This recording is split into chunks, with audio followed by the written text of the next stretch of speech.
Happy Wednesday, my fabulous first graders. Thank you for tuning in to Charlie and the Chocolate Factory.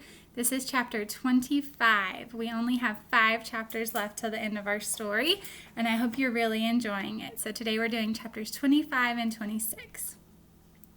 Chapter 25, The Great Glass Elevator. "I've never seen anything like it," cried Mr. Wonka. "The children are disappearing like rabbits. But you mustn't worry about it. They'll all come out in the wash." Mr. Wonka looked at the little group that stood beside him in the corridor. There were only 2 children left now, Mike TV and Charlie Bucket.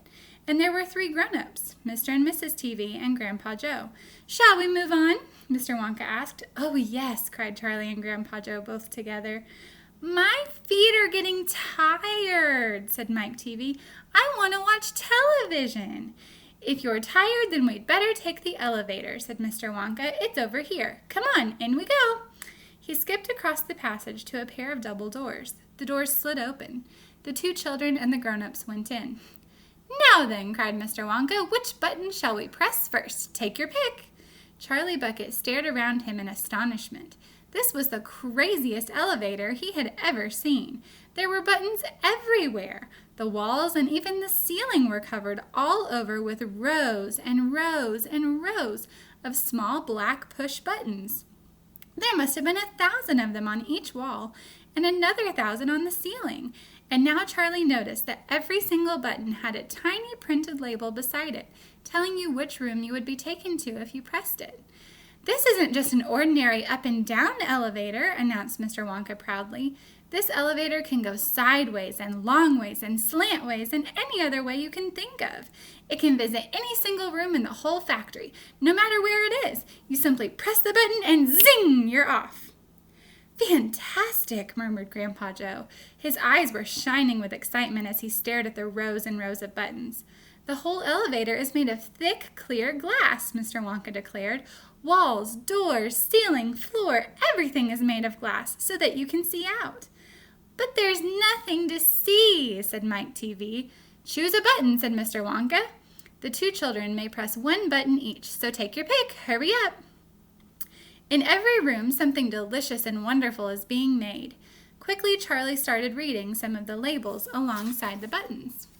"The Rock Candy Mine, 10,000 feet deep," it said on one.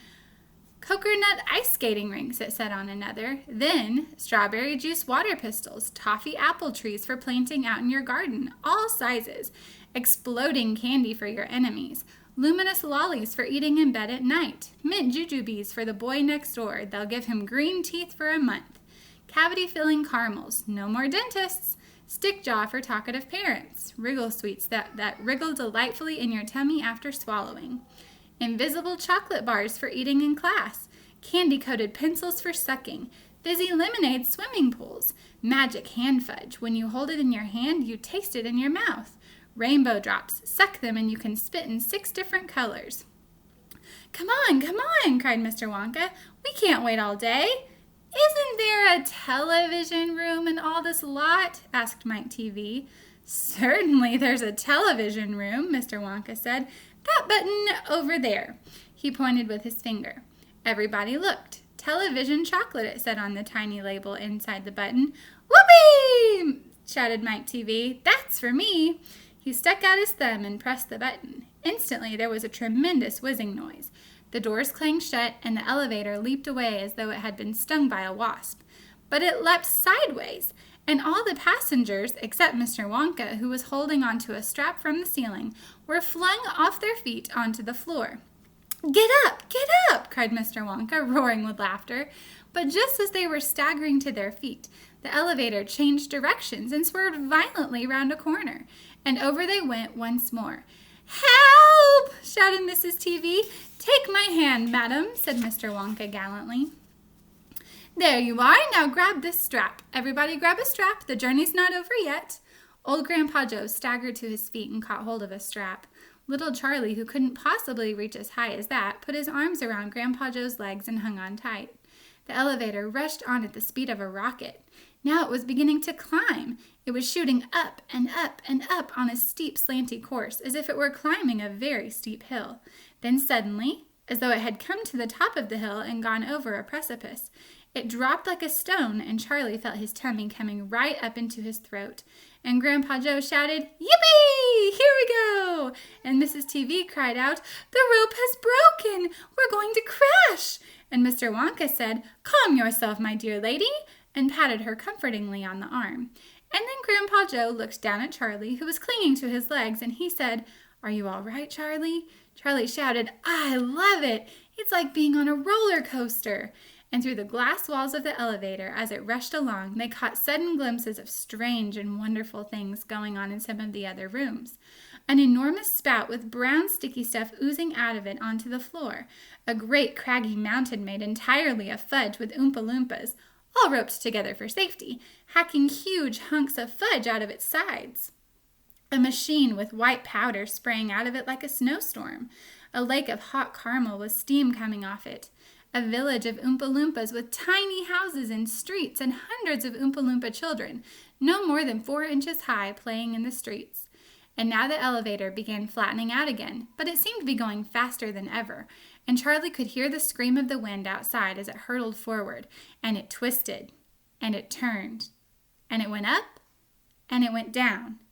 And, "I'm going to be sick," yelled Mrs. TV, turning green in the face.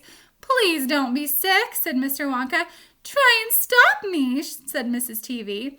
"Then you'd better take this," said Mr. Wonka, and he swept his magnificent black top hat off his head and held it out upside down in front of Mrs. TV's mouth. "Make this awful thing stop," ordered Mr. TV. "Can't do that," said Mr. Wonka. "It won't stop till we get there. I only hope no one's using the other elevator at this moment." "What other elevator?" screamed Mrs. TV. "The one that goes the opposite way on the same track as this one," said Mr. Wonka. "Holy mackerel," cried Mr. TV. "You mean we might have a collision?" "I've always been lucky so far," said Mr. Wonka. Now I am going to be sick," yelled Mrs. TV. No, said Mr. Wonka. "Not now. We're nearly there. Don't spoil my hat." The next moment there was a screaming of brakes, and the elevator began to slow down. Then it stopped altogether. "Some ride," said Mr. TV, wiping his great sweaty face with a handkerchief. "Never again," gasped Mrs. TV. And then the doors of the elevator slid open, and Mr. Wonka said, "Just a minute now, listen to me. I want everybody to be very careful in this room. There is dangerous stuff around in here, and you must not tamper with it." Chapter 26, The Television Chocolate Room. The TV family, together with Charlie and Grandpa Joe, stepped out of the elevator into a room so dazzlingly bright and dazzlingly white that they screwed up their eyes in pain and stopped walking. Mr. Wonka handed each of them a pair of dark glasses and said, "Put these on quick, and don't take them off in here. Whatever you do, this light could blind you." As soon as Charlie had his dark glasses on, he was able to look around him in comfort. He saw a long, narrow room. The room was painted white all over. Even the floor was white, and there wasn't a speck of dust anywhere. From the ceiling, huge lamps hung down and bathed the room in a brilliant blue-white light. The room was completely bare except at the far ends. At one of these ends, there was an enormous camera on wheels, and a whole army of Oompa Loompas was clustering around it, oiling its joints and adjusting its knobs and polishing its great glass lens. The Oompa Loompas were all dressed in the most extraordinary way. They were wearing bright red spacesuits, complete with helmets and goggles. At least they looked like spacesuits, and they were working in complete silence. Watching them, Charlie experienced a queer sense of danger. There was something dangerous about this whole business, and the Oompa Loompas knew it. There was no chattering or singing among them here, and they moved about over the huge black camera slowly and carefully in their scarlet spacesuits. At the other end of the room, about 50 paces away from the camera, a single Oompa Loompa, also wearing a spacesuit, was sitting at a black table gazing at the screen of a very large television set. "Here we go!" cried Mr. Wonka, hopping up and down with excitement. "This is the testing room for my very latest and greatest invention, television chocolate." "But what is television chocolate?" asked Mike TV. "Good heavens, child, stop interrupting me," said Mr. Wonka. "It works by television. I don't like television myself. I suppose it's all right in small doses, but children never seem to be able to take it in small doses. They want to sit there all day long staring and staring at the screen. That's me, said Mike TV. Hush, said Mr. TV. Thank you, said Mr. Wonka. I shall now tell you how this amazing television set of mine works. But first of all, do you know how ordinary television works? It is very simple.